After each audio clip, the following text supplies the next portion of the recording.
47페이지.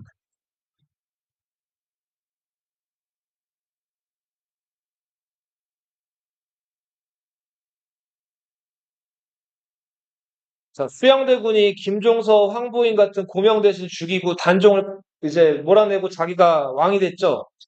이 사람이 세조죠. 그죠? 기후정난. 이 정난 공신, 그 기후정난을 이끌었던 멤버들 한 명의 신숙주 같은 사람들을 순구라고 불렀죠. 네. 자, 이 송구 대신들은 그 공신으로서 땅도 많이 받고 막 벼슬도 높은 벼슬을 가지고 막 왕, 왕도 두려워하지 않을 정도로 엄청난 권력을 누렸죠. 자, 세조가 죽고 세조의 큰아들이 왕이 됐나요? 세조의 큰아들이 20살에 죽었죠. 아들만 둘 남겨놓고. 그래서 세조의 둘째 아들이었던 해양대군이 왕이 되잖아요. 그 사람이 누구예요? 예종이죠, 예종. 그러니까 우리 요거 하나 말해주면 예종 때는 공신들 힘이 막강했어요. 자, 먼저 한 명의 신숙주 같은 사람들 구공신이라고 불렀고, 자, 그리고 세조 말년에 이시의 난 기억나요? 이시의 난 일어났을 때 이거 진압하는 과정에서 공을 많이 세웠던 태종의 외손자, 이 사람 27살에 국방부 장관 됐어요. 병조판서 됐잖아. 남이죠, 남이. 자, 남이 같은 사람들을 새로운 공신? 자, 근데 그 예종이 남이를 마음에 안 들어 했죠.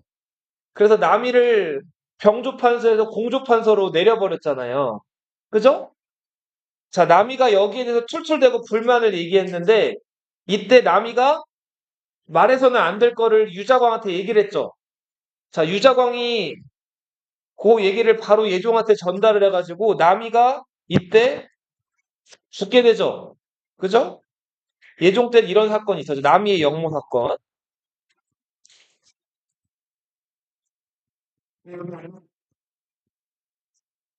자, 남이의 영모 사건 이후에 이 고공신들 힘은 또 더욱더 강력해졌어요.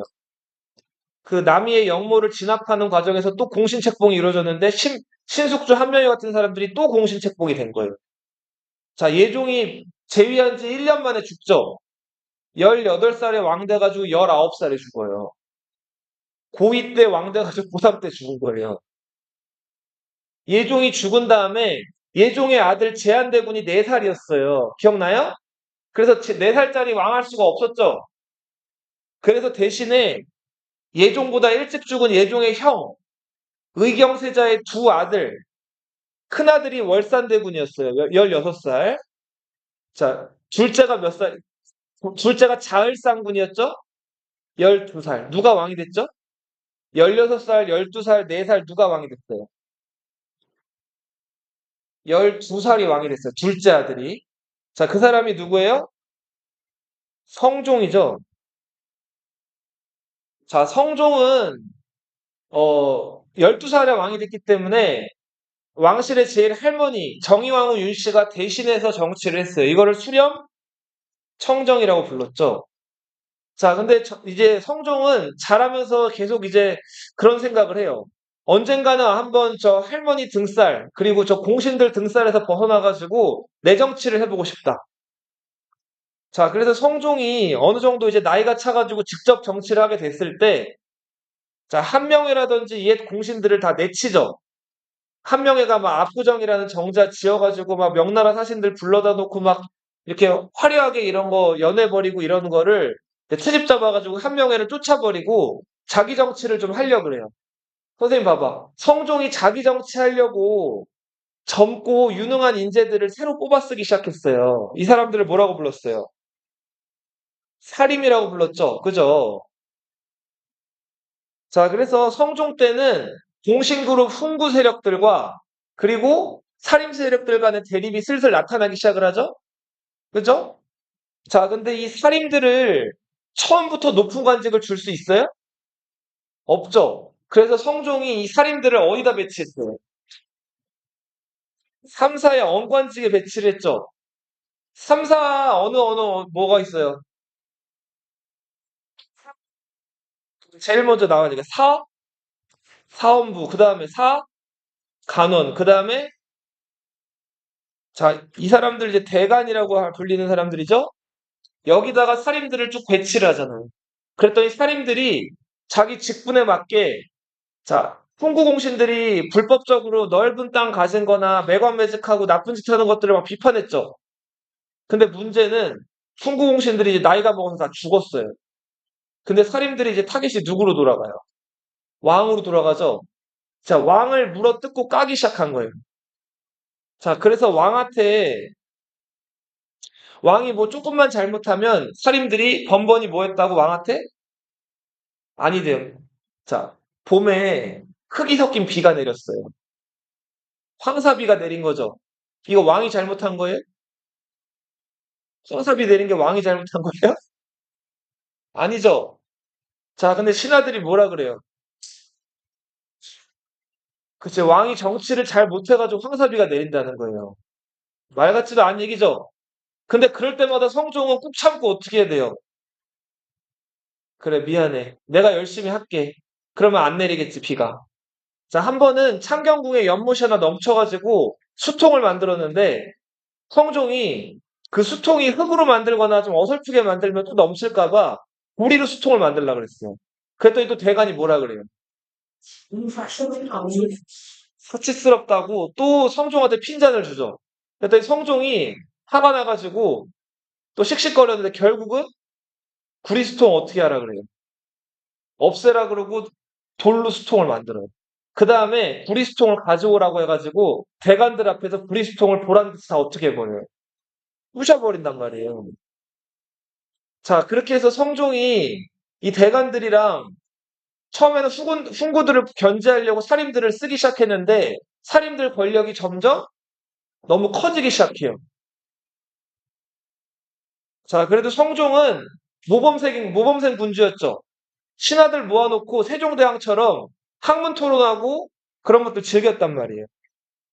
자, 다시 뭘 했어요? 그죠? 그리고 세종대왕 때 집현전이란 이름의 그 학문기관이 세조 때 없어졌잖아요. 그 집현전을 다시 이름을 뭘로 붙여서 부활시켰어요? 홍문관이란 이름으로 부활시켰죠? 홍문관은 다른 이름으로 옥 같은 선비들이 모인다고 해서 뭐라고 불렀어요? 그리고 자기 할아버지 세조 때부터 만들기 시작한 법전을 완성을 시켜요. 무슨 대전?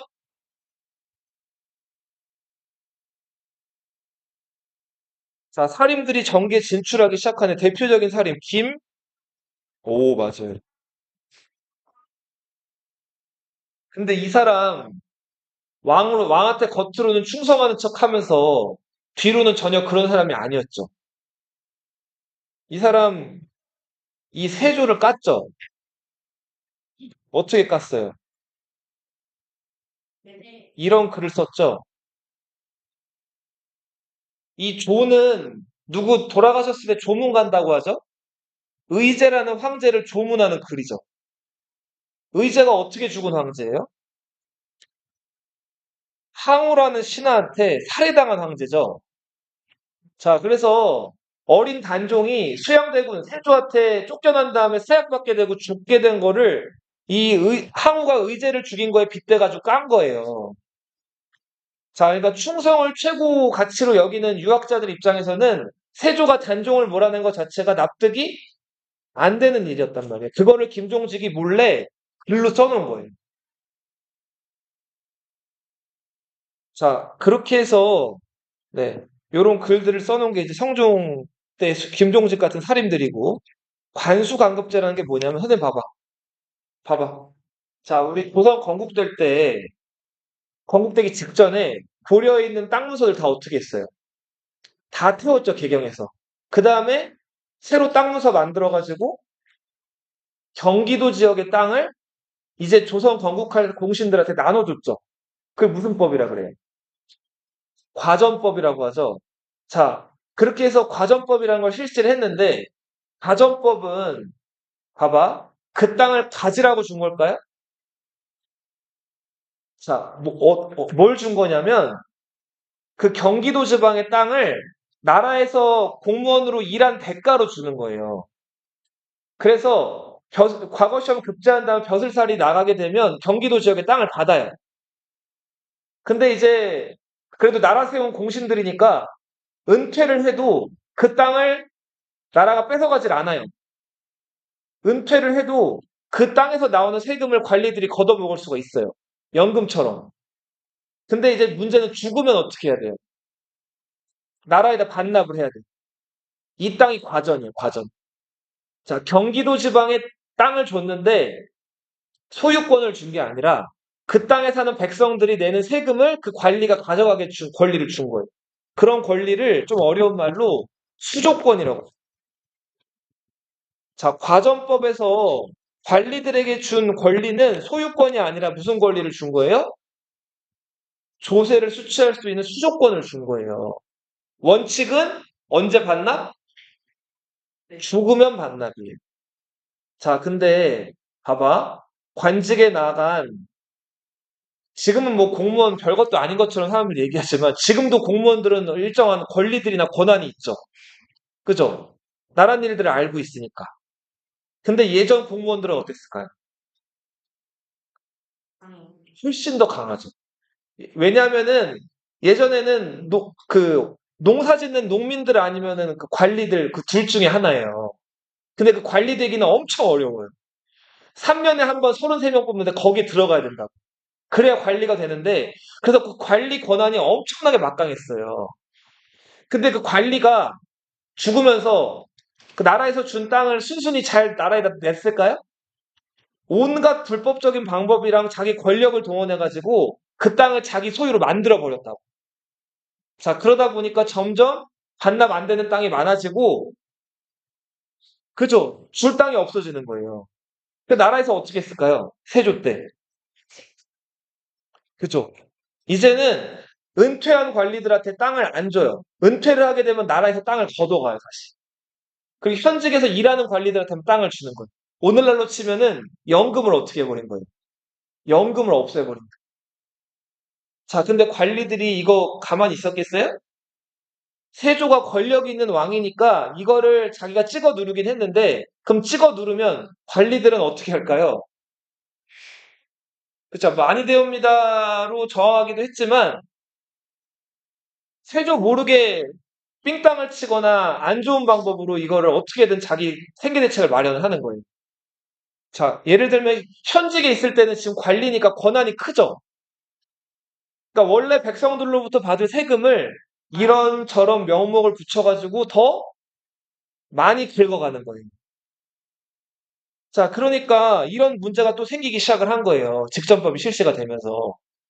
그래서 성종 때는 아, 이거 안 되겠다. 나라에서 관리를 또 그 관리가 가진 땅에 또 보내요. 자, 그 관리를 뭐라고 부르냐면 이 과전에 보낸 관리들을 답험관이라고 불러요. 답은 뭐냐면 밟을 답자예요. 너 어디 그 여행 가거나 하는 거 답사 간다 이런 얘기 들어봤어요? 험은 뭐냐면 실험하고 관찰하는 걸 험이라고. 자, 이 관리들이 자기가 과전으로 받은 땅에서 세금을 더 많이 걷어갔다 그랬죠. 자, 그러니까 관리를 답험관을 보내가지고 세금을 진짜 비율대로 제대로 걷고 있나 안 걷고 있나를 확인하는 거예요. 그거를 뭐라고 불러요? 답험이라고 불러요. 자, 그래서 정해진 만큼 세금을 걷었나를 확인해가지고 이 답험관이 그 세금을 걷어요. 그 다음에 다시 이 과전의 그 수조권자였던 그 관리들에게 그걸 세금 그만큼을 딱 주는 거예요. 그러니까 관리들을 못 믿어가지고 관리를 또 보내가지고 그걸 조사해가지고 관리들에게 거두어가게끔 하는 거예요. 이게 관수관급제라고 하는 거예요. 자, 아무튼 좀 복잡한데, 자, 아무튼 사람은 고인물은 냅두면 썩어요. 감시나 관찰을 안 하면 관리들이 자기 권한을 이용해가지고 나쁜 짓들을 하는 거예요. 그래서 아무튼 성종 때는 부득이하게 이런 제도가 또 실시가 된다. 성종 때는 고조선 때부터 이 조선 초기, 그러니까 고려 말 때까지 전해져 오던 여러 시들을 모아가지고 시집을 내요. 이게 동문선. 그리고 고조선 때부터 고려 말까지의 역사를 정리한 동국 통감. 자, 이런 역사책들이 만들어진다. 동국통감은 역사책, 동문서는 시집이에요. 자, 봐봐. 선생님 봐봐. 자, 성종이 이제 38살에 죽어요. 그러니까 내 나이 때 죽은 거예요. 죽는다는 얘기 슬프네요. 자, 성종이 죽고 성종의 큰아들 19살짜리 연산군이 왕이 됐어요. 자, 연산군은 너무너무 네, 폭군이었죠. 자, 근데 연산군이 특히 누구랑 사이가 안 좋았어요. 대관들이랑 특히 사이가 안 좋았죠. 자, 성종 때 너무 머리들이 커져 버려가지고 이 성종 연산군이 뭐만 하려고 그러면 대관들이 아니 대옵니다 한다 그랬죠. 그래서 연산군이 저 한번 내가 한번 기회를 봐가지고 손을 좀 봐줘야겠는데 하다가 건수가 하나 잡혔어요. 김종직이라는 사람이 이때는 이미 죽은 상황이었는데 이 사람 제자 김일손이라는 사람이 성종이 죽었으니까 조선시대 기록의 나라니까 뭘 편찬했을까요? 성종실록을 썼겠죠. 여기다가 김일손이 자기 스승의 글을 실은 거예요. 그 스승이 남긴 글 뭐예요? 조의제문이란 글이었죠. 이 글을 성종실록에다가 넣었어요. 근데 이거를 유자광이라는 그 간신이 알았죠. 그 유자광은 누구를 쪼르르 찾아가요. 연산군을 찾아가죠. 그 다음에 저 김일손이라는 놈이 세조를 비판한 조의제문이라는 자기 스승의 글을 실었습니다. 성종실록에. 연산군이 그 길로 야 실록 가져와. 원래 실록은 조선 왕들이 보면 돼야 안 돼요. 안 된단 말이에요. 근데 그거를 강제로 열람한 다음에 자, 이 김일손과 관련된 김종직과 관련된 살인들을 때로 죽여버린단 말이에요. 김종직은 이미 죽었는데 무덤을 파헤친 다음에 관을 열어서 시체를 찢어버렸죠.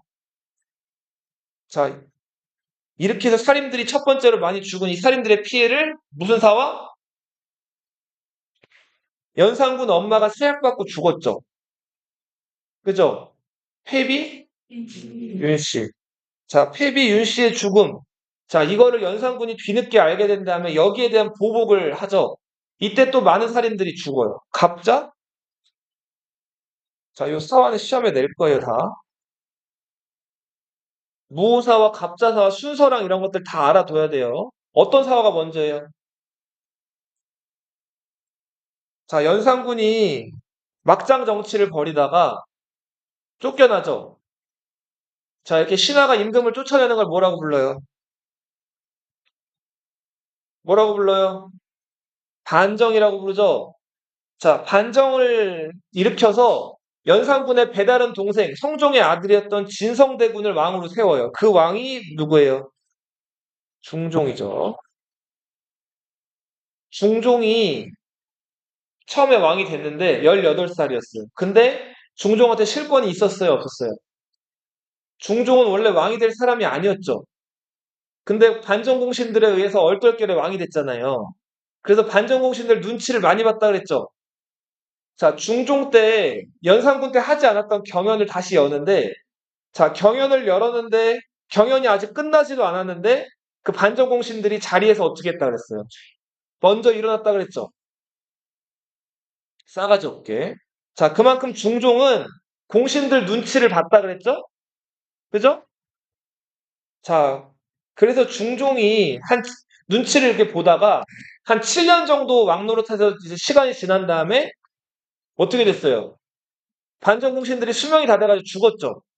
박원종, 성희안, 유승전 이런 사람들이 영의정 한 번씩 해본 다음에 다 죽었어요. 자, 이제 내 정치 해야겠다. 자, 이렇게 해서 중종이 새로 등용한 사람. 조광조라는 사람이었죠. 중종하면 누굴 같이 기억해야 돼요? 조광조는 진짜 원칙주의자였죠. 자기 세력을 막 모아가지고 권력을 누리려거나 하는 그런 사람이 아니라 진짜 공자, 맹자, 주자의 말씀대로 성리학을 열심히 공부해가지고 조선이란 나라를 성리학의 나라로 만들려는 만들려는 신하가 누구였어요? 조광조였죠. 자, 그래서 이 조광조가 삼사 그 대사관 자리에 또 임명이 돼가지고 막 그 반정공신들을 비판하기도 하고 막 날을 세운단 말이에요. 중종은 또 조광조를 처음에 예뻐했죠. 자, 그래서 선생님 봐봐. 조선시대 왕들은 하루에 공부 몇 번 한다 그랬어요? 3이랑 5 사이에 4번 했어요, 4번. 아침에 조강, 그리고 점심 먹고 주강, 저녁 먹고 석강, 저녁에 또 그 간식 먹은 다음에 야대라고 해가지고 신하들을 또 만나요.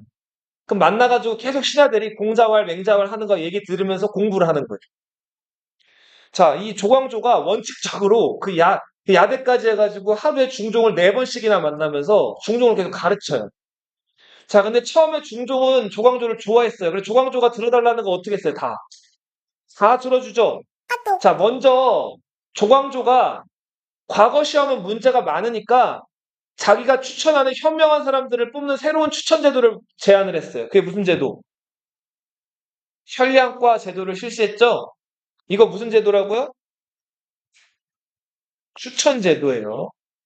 자, 이거 근데 봐봐. 조선시대 관리되는 방법 유일하게 뭐가 있어요?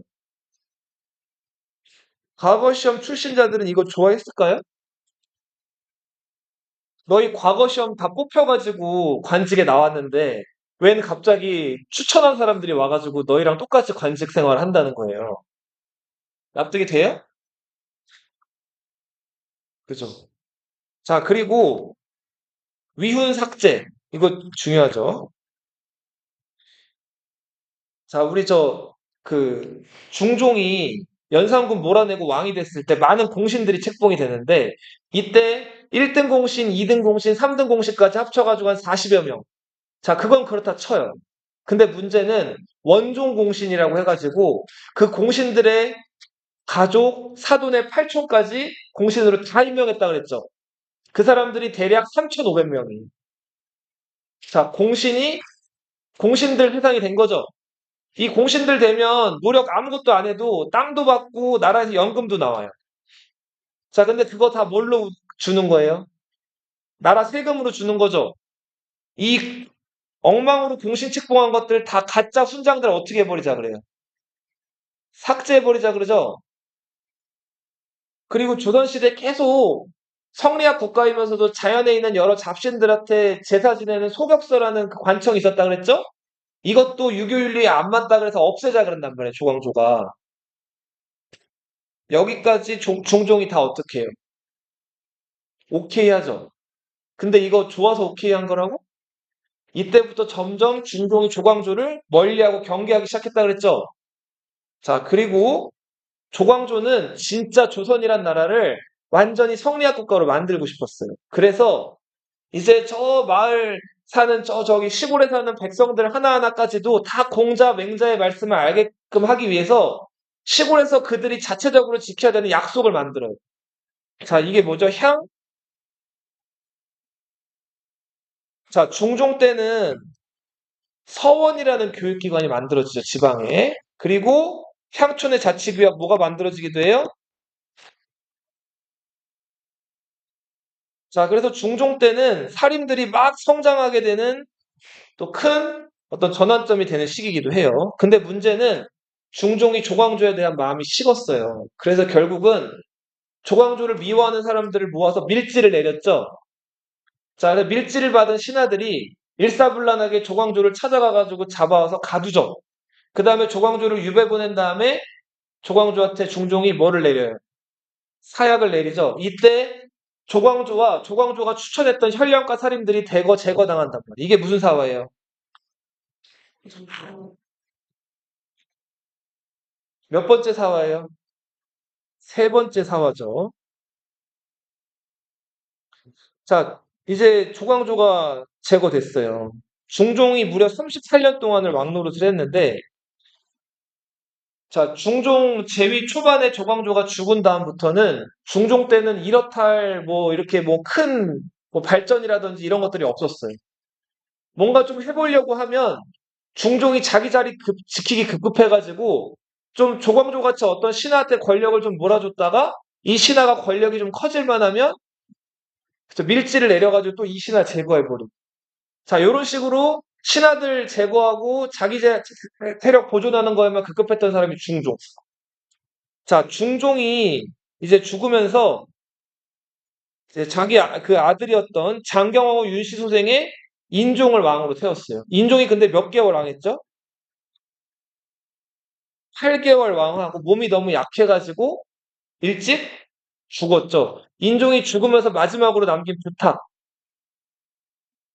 아버지가 조광조를 미워했는데 조광조는 참된 학자였으니까 조광조의 신분을 회복해줘라. 자, 요런 얘기 하나 남기고 인종이 죽어요. 자, 인종이 죽은 다음에 자, 그 중종의 계비였던 문정왕후 윤씨의 아들, 그러니까 인종의 배다른 동생 명종이 왕이 되죠. 경원대군. 경원대군이 왕이 됐을 때 몇 살이었어요? 12살이었어요. 직접 정치할 수 없죠. 대신에 누가 정치해요? 명종의 엄마였던 문정왕후 윤씨가 자기 남동생이었던 윤원영한테 막강한 권력을 몰아주면서 정치를 하게 되죠. 이때 문정왕후 윤씨가 자, 여왕이라고 불릴 정도로 자기 아들을 꼼짝 못하게 하고 자기가 권력을 막 휘둘렀단 말이에요. 자, 명종은 왕이잖아요. 근데 왕인데 자기가 왕의 엄마랍시고 자, 어떻게 했다 그랬어요? 명종의 종아리를 걷게 한 다음에 종아리를 때렸다 그랬죠. 왕의 종아리 때리면 돼요? 아무리 왕비고 대왕대비라고 해도 왕의 종아리나 왕의 옥체에 손을 대는 거는 이거는 중죄란 말이에요. 근데도 워낙 드센 여자여가지고 자, 이 명종의 종아리를 서슴없이 때렸단 말이에요. 그리고 명종이 말을 안 들으면 지금 주상이 누구 때문에 왕이 됐는데 내 말을 거스르느냐 이런 식으로 왕을 오히려 꾸짖었다 그러죠. 자, 그렇게 해서 이 윤원영과 문정왕후 윤씨가 막강한 권세를 휘둘렀는데 자, 인종의 외삼촌이었던 유님 그룹이 마음에 안 들었어요. 자, 유님 그룹은 대윤이라고 불렸죠. 윤원영 그룹은 뭐라고 불렸어요? 소윤이라고 불렸죠. 자, 이들 간의 대립인데 전 왕이 파워가 세요? 현 왕이 파워가 세요? 자, 문정왕후를 등에 업은 현왕파가 유님과 관련된 전왕파들을 싹 제거한다고. 이때 또 유님과 관련된 많은 살인들이 사약을 받고 죽어요. 이게 마지막 사화 무슨 사화?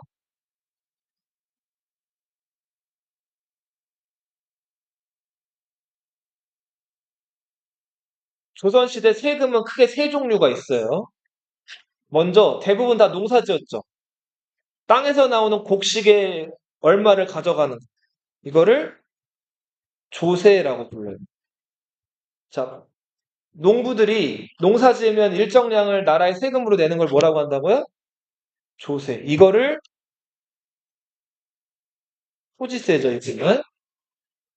자, 그리고 뭐 이런 지역의 특산물, 뭐 꽃감, 뭐 저 개포 지역의 특산물, 뭐 인삼, 뭐 이렇게 각 지역마다 특산물이 다 다를 수 있죠. 그럼 각 지역의 특산물을 걷어가는 거를 공, 네, 공물납부, 공납이라고도 해요. 네, 공물이라고도 하고. 이거는 뭘 내는 거라고요? 특산물. 자, 너 군대 가야 돼. 군대로 불러들이거나 아니면 너 다리 지어야 돼, 성곽 지어야 돼 하고 일 시키는 거를 역이라고 불러요. 역은 뭘 증발해 가는 거? 노동력을 증발해 가는 거. 자, 다른 것들 다 문제가 많았는데, 예, 이 조세 같은 경우에는 흉년이 들었을 때, 흉년이 들었을 때 거두는 세금량이 달랐어요. 흉년 때 더 많이 거두고 흉년 때는 조금 거두는 거죠. 이거를 다펌관들이 가가지고 조사한 다음에 그 풍년, 흉년을 결정해가지고 걷어가는데, 자, 문제는 그 다펌관들이 돈 많은 지주들한테 뇌물 받은 다음에, 어, 자, 뭐, 예를 들면은 이 땅에서 지금 농사가 아주 잘 됐는데 농사가 잘 안 됐다고 보고하기도 하고, 이 땅에서 농사가 아주 안 됐는데 자기한테 뇌물 안 준 사람 집안이 있으면 이 땅이 농사가 잘 됐다고 거짓으로 보고하는. 자, 이런 식으로 다펌관들이 부패를 해요. 자, 그래서 부자들은 세금을 많이 안 내고 가난한 사람들만 세금을 많이 내는 상황이 나중에 전개가 된단 말이에요. 자, 특산물. 자, 인삼 10뿌리를 구해가지고 나라에다 내려고 그랬더니 중간 관리들이 내는 거를 막았다 그랬죠? 자, 그 다음에 내가 대신 낼 테니까 그 가격만 대신 줘. 인삼 10뿌리 가격이 10만 원인데 그 대신 내준 가격으로 부른 가격이 50만 원, 100만 원. 자, 이런 식으로 중간 관리들이 납부하는 거를 방해하고 자기들이 대신 내는 거. 이런 거를 방납이라고 한다고 그랬죠? 중간 관리들이 특산물 가져온 거를 못 내게 막은 다음에 자기들이 대신 내는 거. 대신 낸 가격으로 자기들이 거기서 막대한 돈을 챙겨 먹었다 그랬죠? 자, 자, 군대 가신 대신에 옷감을 내면은 군대를 빼준다 그랬죠? 자, 그런데 이웃이 도망가면 이웃 대신에 그 군포를 내야 돼. 자, 그쵸. 친척 중에 누가 죽으면은 친척 대신에 군포를 내야 돼. 3살밖에 안 되는데 군대를 가야 돼. 황구첨적. 이미 아버지가 돌아가셔가지고 군대를 갈 수가 없는 상황인데 아버지 이름이 명단에서 안 빠짐. 자, 이런 문제들이 생겼다. 근데 명종 때는 특히 이 방납에 관련된 폐단이 많이 일어났고, 명종 때 또 특히 활약했던 도적, 연산군 때 홍길동, 명종 때는 누구? 임꺽정. 숙종 때 장길산, 조선의 3대 도적이.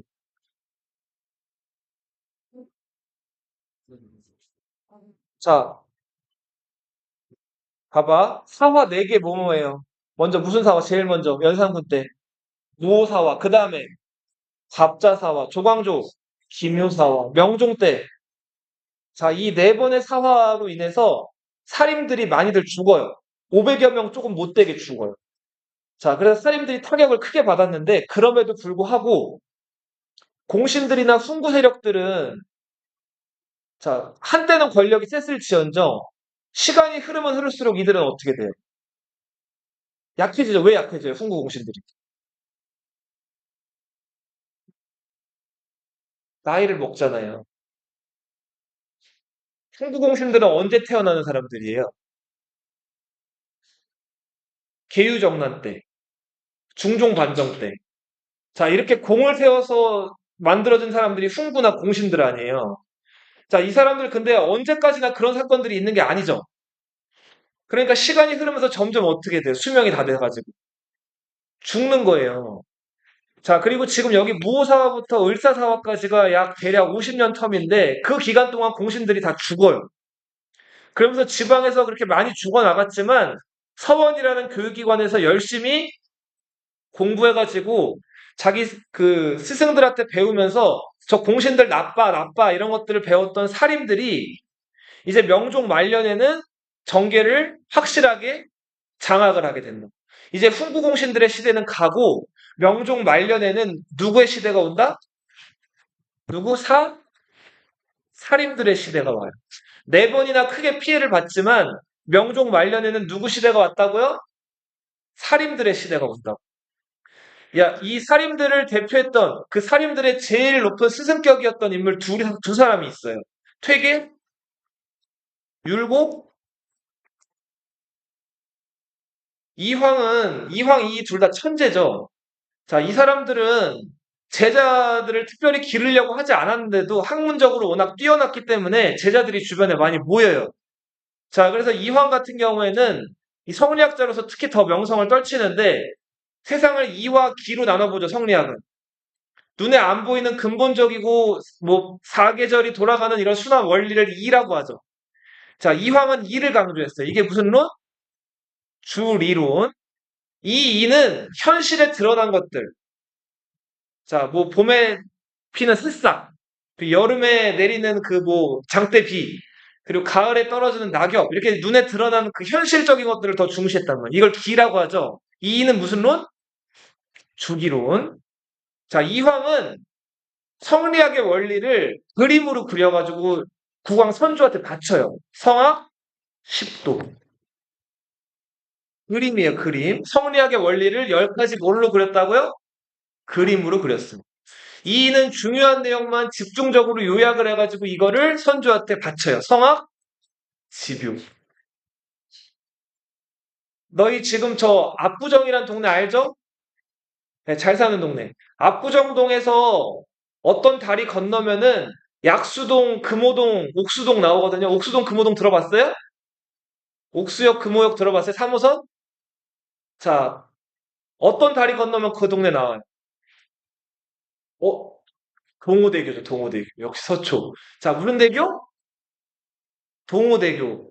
자, 동호대교 할 때 동호가 어디서 나온 얘기일까요? 자, 봐봐요. 세종대왕 때 집현전 학자들 있죠? 아침에 일어나면 잘 때까지 계속 책 봐요. 자, 근데 이 사람들 힘들잖아요. 그러니까 세종대왕이 휴가를 보내줘요. 맞아요. 세종대왕이 이 사람들 휴가 보낼 때 사가독서라는 이름으로 휴가를 보내줘요. 사가독서라는 게 무슨 뜻이죠?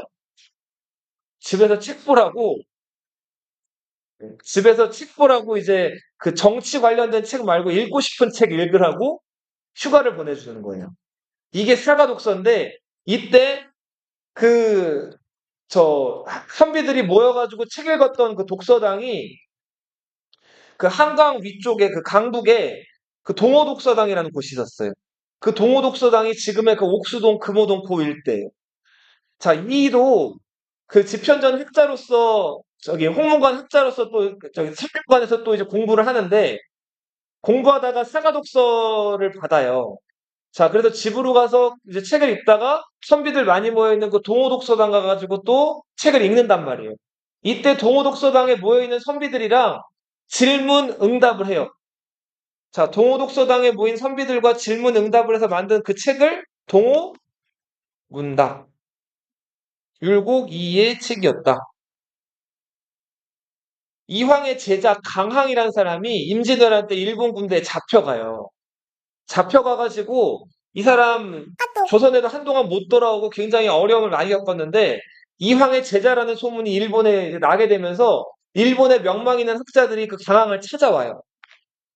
그리고는 이 강항한테 성리학 원리에 대해서 이거저거 물어본 거예요. 강항이 살 것도 없겠다. 일본 학자들한테 이거 열심히 가르쳐줘요. 그래서 일본 성리학 발전에 크게 기여를 하게 되고, 근데 강항은 한편으로는 일본에 있으면서 가족들도 보고 싶고 조선이 그리웠단 말이에요. 그래서 잔양록이라는 책을 일본에서 남기기도 해요.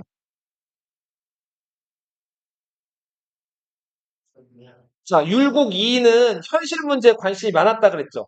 당시 현실에서 가장 문제가 됐던 게 방납이었어요. 선생님 봐봐. 방납이 어떤 문제라 그랬죠? 특산물 내는 거를 못 내게 방해하고 대신 내는 거라 그랬죠. 자, 이거를 이가 이렇게 하면 안 된다. 지금 백성들이 너무 고통스러워하니까 다르게끔 운영을 해야 된다라고 주장을 하는데 그 이이가 주장했던 방법이 수미법이라는 거예요. 자, 이 수미법은 뭐냐면 이 미가 쌀미자예요. 그쵸? 특산물이 아니라 지역마다 인삼, 꽃감 뭐 다 다른 거로 내가 걷는 게 아니라 다 똑같이 뭐로 거두자? 쌀로 거두자는 거예요. 당시에는 다 농사를 지었기 때문에 쌀이 돈처럼 쓰였고 쌀이 가장 많이 유통되는 거의 그런 기초 화폐였기 때문에 쌀로 걷어가지고 이렇게 처리하자는 아주 획기적인 방법이죠.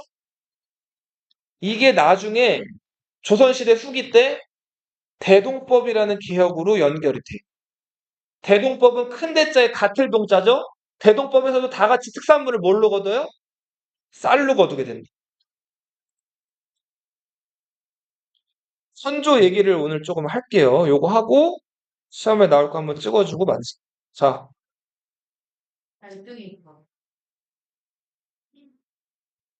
중종.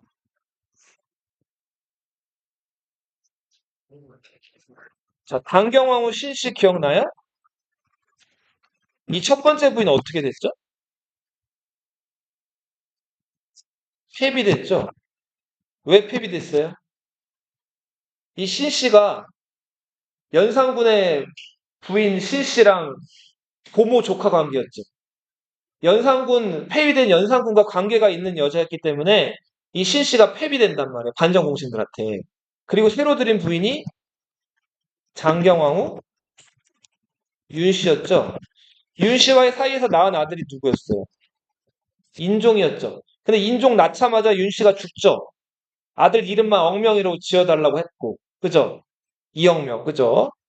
자, 장경왕후 윤씨 죽은 다음에 왕비자를 비워둘 수가 없어가지고 계비를 또 들이죠. 그 여자가 여왕이라고 불렸던 문정왕후 윤씨죠. 문정왕후 윤씨가 중종이랑 결혼한 지 17년 만에 뒤늦게 아들을 하나 낳았죠. 그 아들이 경원대군. 그 아들이 인종이 일찍 죽으면서 왕이 되는데 이 아들이 누구였어요? 자, 근데 명종이 아들이 하나 있었어요. 그, 저, 인순왕후 심씨와의 사이에서 아들을 하나 낳는데 그 아들이 순회세자예요. 근데 이 순회세자가 명종 22년에 아버지보다 먼저 죽어요. 자, 이렇게 아들이 일찍 죽으면서 명종이 엄청 이때 실망을 하고 건강도 엄청 안 좋아지는. 자, 몸이 점점 안 좋아지는 가운데 뒤를 이을 후사가 끊겼죠. 누군가는 뒤를 이어야 되잖아요. 자, 중종의 아들 중에 자, 창빈 안씨. 창빈이면은 이거는 정식 부인이 아니라 후궁이죠. 창빈 안씨의 아들 중에 덕훈군이라는 아들이 있었어요. 덕훈군은 명종한테는 어떻게 돼요? 배다른 동생이죠. 그죠? 자, 덕훈군 아들이 셋이 있었어요. 큰 아들이 하원군, 둘째 아들이 하른군, 막내 아들이 하성군. 덕훈군은 명종 제2기간에 이미 죽었고, 자, 하원군, 하른군, 하성군이 그나마 똘똘하다 그래가지고 명종이 이 셋을 불러요.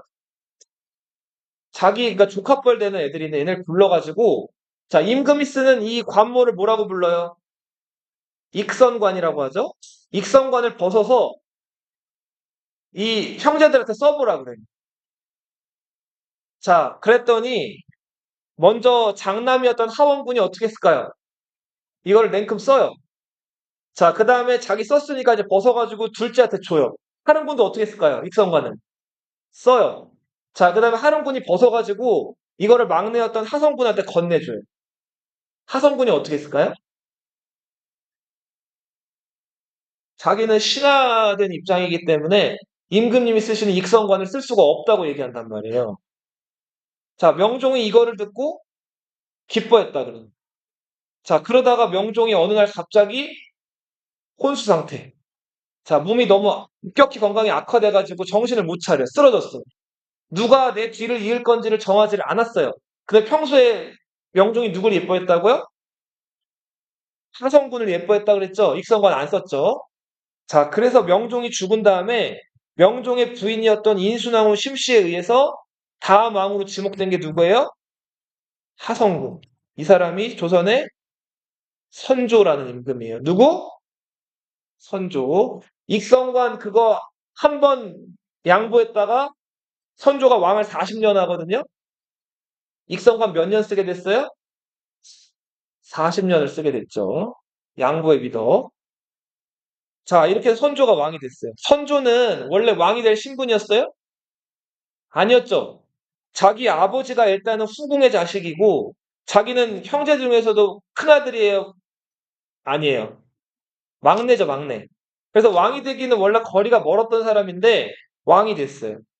자, 이런 사람, 이렇게 왕이 된 사람들을 직계가 아니라 무슨 반계혈통이라고 부르죠.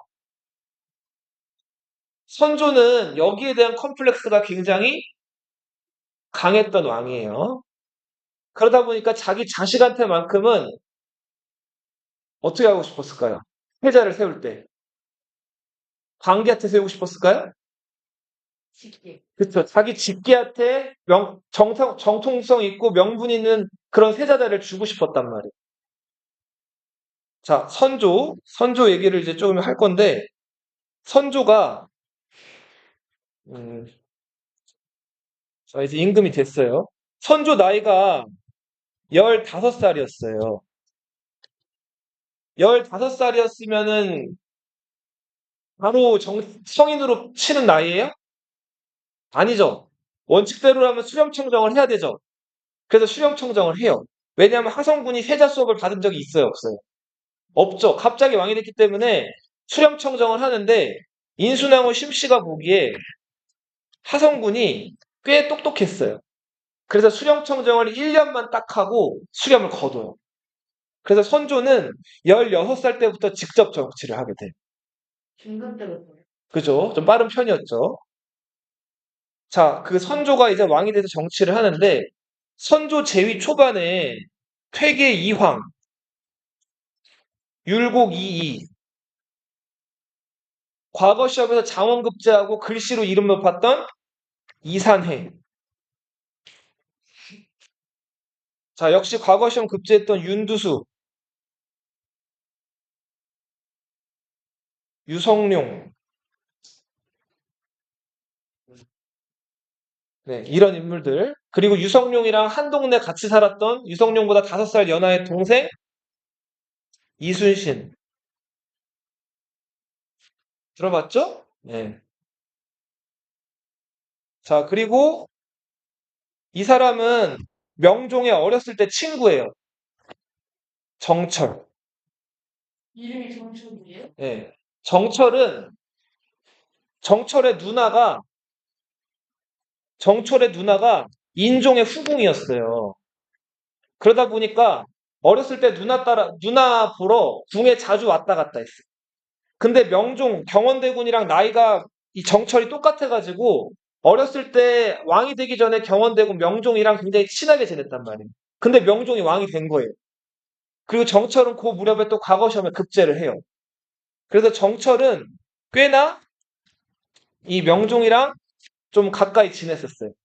자, 그런데 정철은 을사사화 때 이 대윤, 유님 쪽 세력으로 집안이 분류가 돼가지고 한때 집안이 거의 풍비박산 나가지고 자, 유배를 갔던 경험이 있어요. 근데 선조 제위 초반에 이 정철이 다시 복귀를 해가지고 온 상태. 이 정철은 앞으로 너희 고등학교 가면 다 배울 거거든요.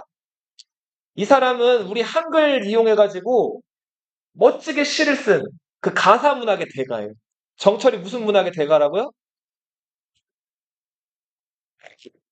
정철이 썼던 유명한 가사 문학. 관동, 별곡. 고등학교 가면 다 배워요, 이거. 수능에 나옵니다, 이건. 딸딸 외워야 돼요, 다. 자, 그리고 사, 미인국. 관동이 어딜까요, 관동? 출령관의 동쪽이라 그래가지고 강원도를 얘기해요, 강원도.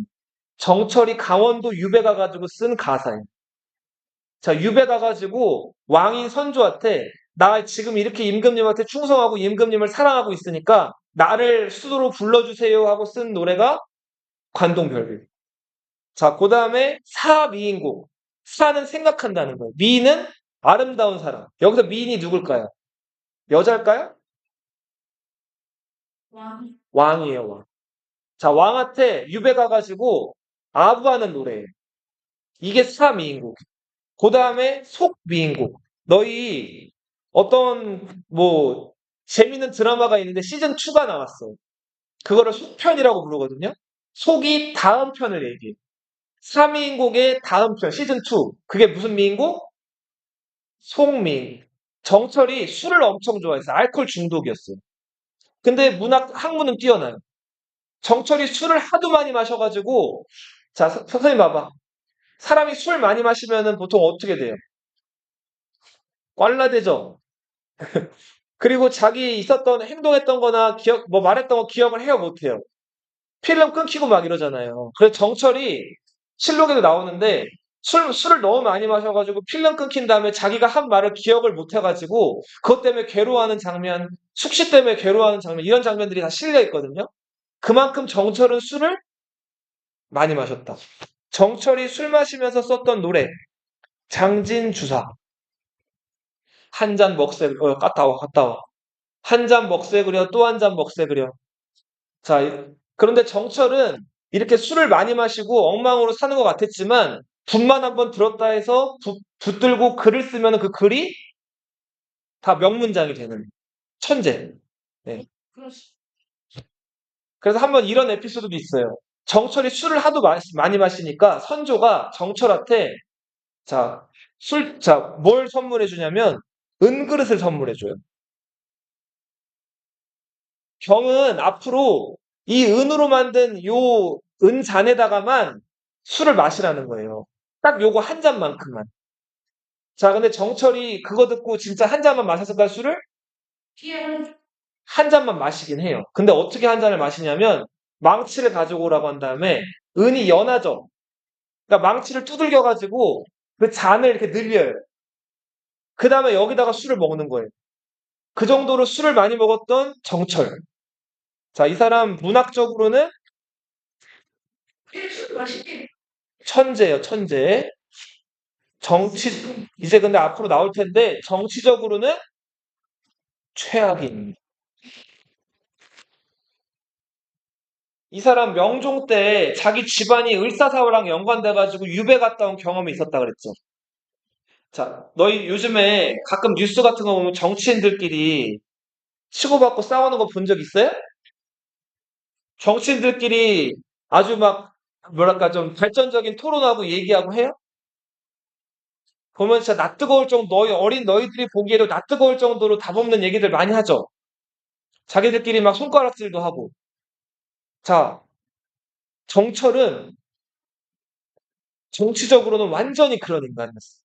그래서 나중에 자기 반대편 정당이었던 동인들을 제거할 때 정철이 팔을 걷어붙이고 나서는데 무오사와 갑자사와 김효사와 을사사와 네 번의 사화에서 살인들이 500명이 채 안 죽었다 그랬죠. 정철이 동인들을 쓸어버리기 위해 만든 옥사, 기축옥사라는 옥사에서 동인 세력들을 무려 1000명을 죽여요. 고문을 해가지고. 자, 문학적으로는 천재, 하지만 정치적으로는 완전히 최악인 인물이 정철이었다.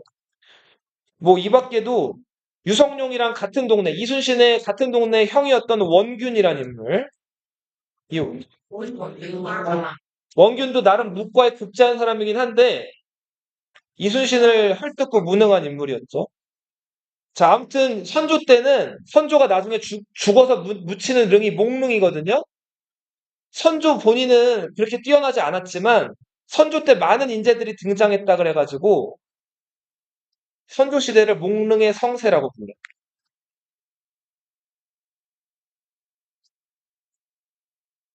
선조 제위 초반에 이황이 죽어요. 자, 그리고 선조 초반에 예쁨을 많이 받았던 신하가 율곡이에요. 자, 율곡의 별명은 부도장원공이에요. 과거 시험 몇 번 합격했다? 몇 번? 아홉. 9번 합격했어요. 근데 사실 제일 중요한 대과의 그 복시는 한 번 합격했고 나머지 시험들은 다 속과들이에요. 그러니까 오늘날로 치면 수능을 8번 만점 받은. 그렇게 많았어요. 예. 와, 11번을 과거 시험 봤는데 11번 시험 중에서 9번을 1등이었어요. 그럼 그 주번이 괜찮아고요. 주번이 이긴 사람 9번은 중간에 본 속과 중에 한 번이 1등 아니고 3등 했던 시험이 한 번 있고 한 번은 떨어진 적이 또 있어요. 그것도 또 특이하죠. 근데 아무튼 그만큼 천재적인 인물이 이이였는데 이이가 이제 그 선조한테 매번 다른 말을 했어요. 당시 그 수미법부터 해가지고 박람회 문제라든지 그리고 당시 지금 여진족이랑 왜구들이 자꾸 쳐들어오니까 군대를 키우자는 얘기를 했단 말이에요. 10만 양병. 임진왜란 일어나기 전에 군대 몇만을 키우자고 했다고요? 10만 명을 키우자고 했다. 자, 그런데 그런 이이가 선조 제위 7년에 병에 걸려서 죽어요. 선조가 엄청 슬퍼했다 그래요. 자, 근데 이이가 죽었는데 이이랑 평소에 그 서신을 주고받던 정여립이라는 사람이 있었어요.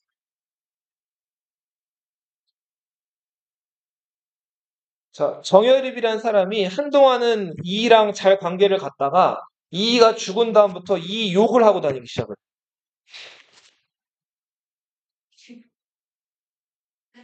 자, 그러면서 이 반대편 세력 쪽에 붙어서 이제 생활을 하는데, 자, 요거 얘기 마지막으로 오늘 하나만 좀 더 하고 마칠게요. 자, 이제 선조가 왕이 됐을 때 반개혈통으로 왕이 됐죠? 선조가 왕이 됐을 때 이제 송구들의 세력은 다 이제 저물고 누구들 세상에 온 거예요? 사림들의 세상에 왔어요. 근데 사림들끼리 이제 피가 나뉘어요. 파가 둘로 나뉘는데 잘 봐. 자, 지금 사림들을 이렇게 많이 죽게 하고 명종 때 권력을 휘두르면서 나쁜 짓을 한 사람들이 누구예요?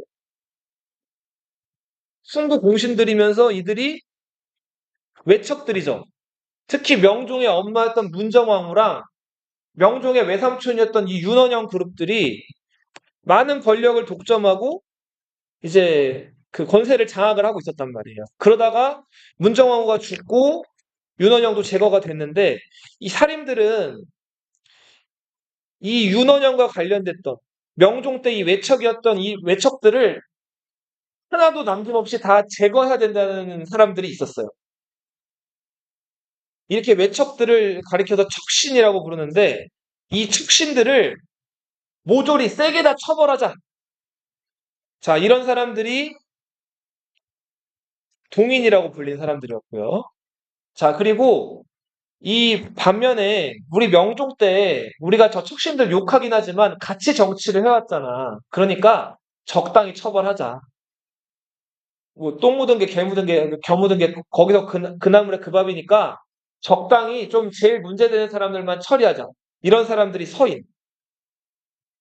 사대문 안쪽에서 이 동인의 리더였던 김효원이 동쪽 건천동이라는 곳에 건천동에 살았기 때문에 이 사람들을 동인이라고 불렀고 서인의 리더였던 심의겸이라는 사람이 그쵸. 한양 사대문 안에서 서쪽에 그 건천동이라는 곳에 정릉동이라는 곳에 살았기 때문에 이들을 서인이라고 불러요. 그래서 선조 때는 사림들 간에 당이 나뉘어요. 궁, 당이 나뉘어요. 자, 이제 시험에 나올 거 좀 찍어볼게요. 야, 47페이지 한쪽에서만 될 거예요. 네? 나 여기 가요.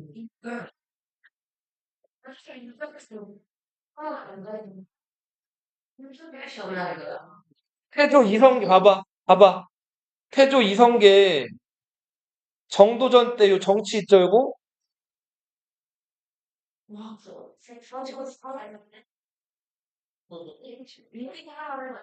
자, 봐봐. 세조, 성종 때 육조직계제, 의정부서사제, 육조직계제, 의정부서사제 어때요? 계속 나와요. 네. 요거 나와요. 지금 보여주고 있잖아. 그럼 너무 작아지잖아, 글씨가.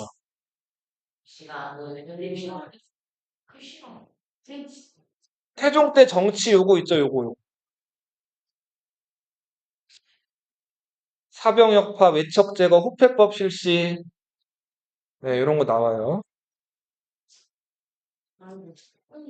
세종대왕 때 정치적 사실도 낼게요. 승종 때 정치도 낼게요.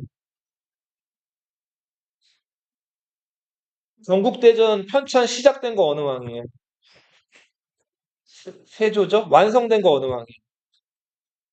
성종이죠? 요거 중앙 정치 시스템 요거 낼 거예요. 자, 6조 아래 2호 예병 형공 있죠?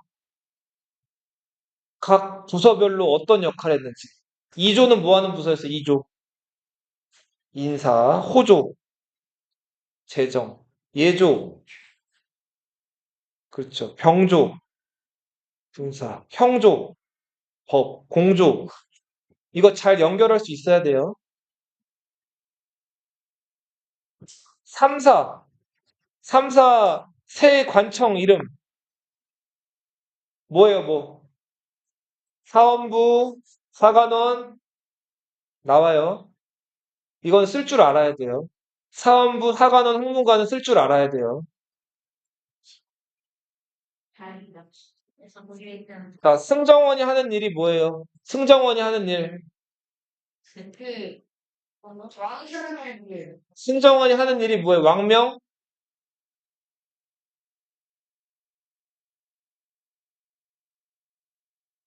조선의 국립대학.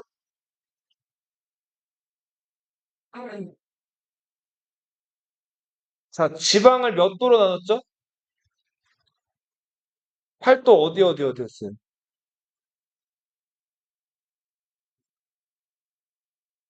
여기 파견됐던 관리들 뭐라고 불러요? 팔도에 파견되는 관리들 뭐라고 불러요? 관찰사라고 부르죠. 조선시대 때는 향부곡소가 있었어요, 없었어요? 향부곡소가 있었어요, 없었어요? 이거 다 폐지되죠? 다 일반 군현으로 승격되죠?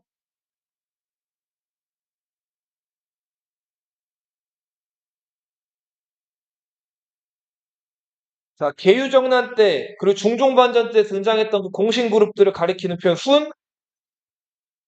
성종 때 훈구를 견제하기 위해서 등장한 사람들.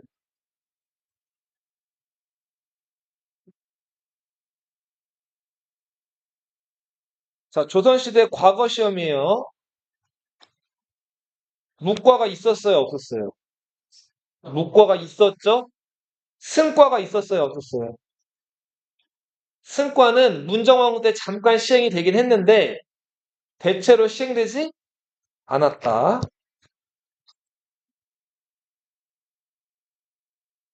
그리고 음서랑 천거의 범위가 어떻게 돼요? 늘어나요, 줄어들어요? 줄어들죠? 조선시대 때는 오로지 뭐를 합격해야지 출세할 수 있어요? 출신 지역은 임명해야 안 해요? 안 하죠. 그럼 어디, 자, 출신 지역 임명 안 하고 다른 데 돌리는데 그 제도를 뭐라고 불러요?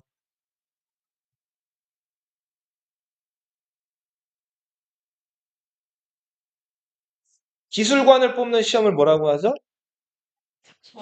잡과라고 하죠.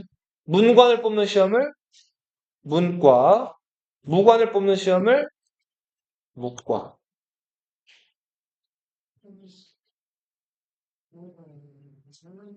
자, 조선시대에, 어,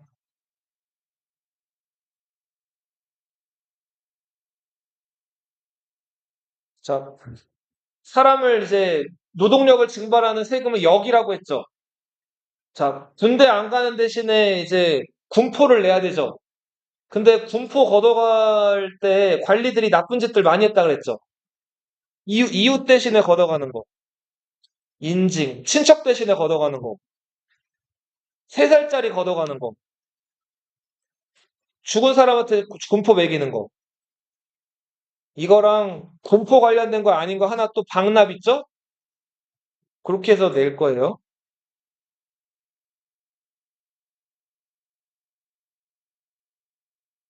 자, 사화 다 기억하세요. 무호사화, 갑자사화, 기묘사화, 을사사화. 다 어떤 내용인지 알아야 돼요. 사화 내용들을. 순서도 알아야 되겠죠? 어떤 사화가 제일 먼저예요? 그 다음에, 그 다음에, 그 다음에, 조광조 개혁 나올 거예요. 4개 졌다?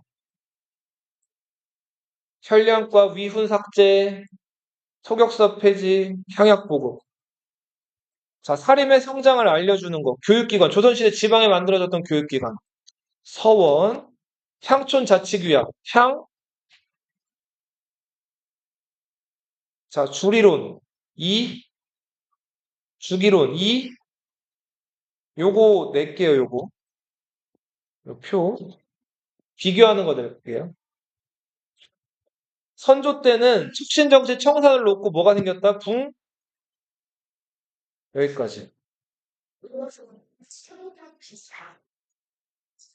아, 그리고 요것도 알아두세요, 요거. 태정, 태세, 문단세, 예성, 연중, 임명선까지 알아두세요. 태정, 태세, 문단세, 예성, 연중, 임명선까지 알아두세요. 갔다 와. 뒤에 종이랑 조도 다 쓸